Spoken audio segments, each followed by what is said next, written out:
we must never adjust to the present coarseness of our national dialogue with the tone set up at the top, Flake said.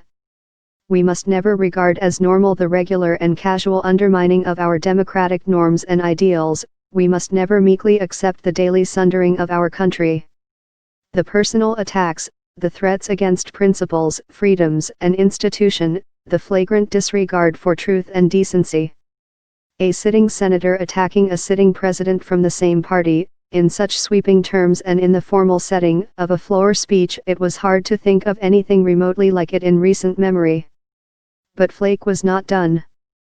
Having called out the president, he proceeded to call out his fellow Republicans for failing to speak out more forcefully, all but calling them enablers.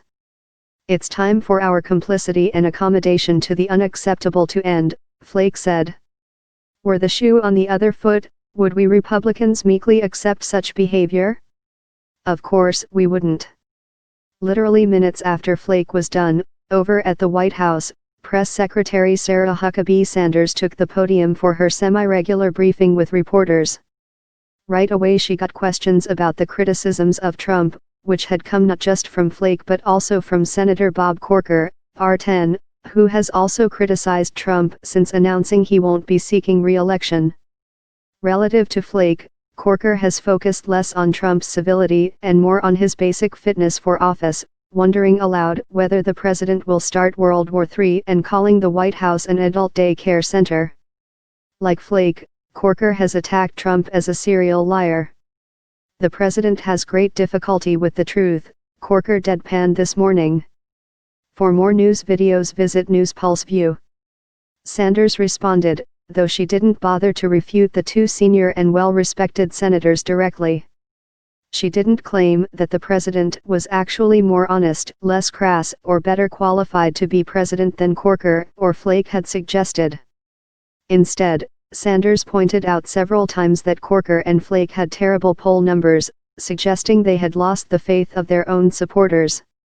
I think that the people both in Tennessee and Arizona supported this president, Sanders said. And I don't think that the numbers are in the favor of either of those two senators in their states. It was probably a good move that Flake decided not to run again, Sanders said at another point, offering only a slightly nicer version of what Trump had tweeted about Corker earlier in the day, when the president said Corker couldn't get elected dog catcher. This is pretty much how the past year has gone. In Trump land, political might makes right. And Trump has never stopped, because the consequences for his indiscretions have never been severe enough. Trump's behavior didn't cost him the presidential election and, at least so far, it hasn't cost him the loyalty of his party in Congress, either. Plenty of Republicans say privately what Corker and Flake say publicly. But GOP members of Congress continue to support him almost without exception. More importantly, they continue to take actions that help him politically, whether it's by burying investigations of his potential misconduct or voting in ways that advance his priorities. That may be the explanation for GOP behavior right there, that Republicans are so committed to their agenda that they will tolerate a potentially unstable and dangerous president in order to enact it. Or Republicans may simply fear the wrath of Trump, figuring they are one errant tweet away from facing primary challengers who, with the help of former White House chief strategist Steve Bannon, will end their political careers. That's undoubtedly a big part of the story with both Corker and Flake. Both were looking at serious primary challenges from the Breitbart wing of the Republican Party. And both stood a good chance of losing, according to the polls, just as Huckabee Sanders said. If their prospects of re-election were stronger, they might not be committing such heresies now, although Flake, to his credit, has been speaking out for a while. There will be more such opportunities in the future. Dissident Republicans could vote against the Republican tax cut, which will almost certainly violate repeated GOP pledges not to raise the deficit. They could insist upon disclosure of Trump's tax returns or more aggressive investigations of Trump's Russia connections. And in the Senate, where the GOP has only a 52-seat majority, a handful could even form an independent bloc that would remain committed to their conservative principles but operate as a check on Trump's power.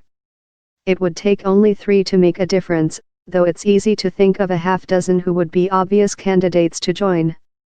The possibility of an independent GOP caucus hasn't gotten serious attention, but Republicans truly worried about Trump would be foolish not to think about it. Trump isn't going to change his behavior until somebody makes him.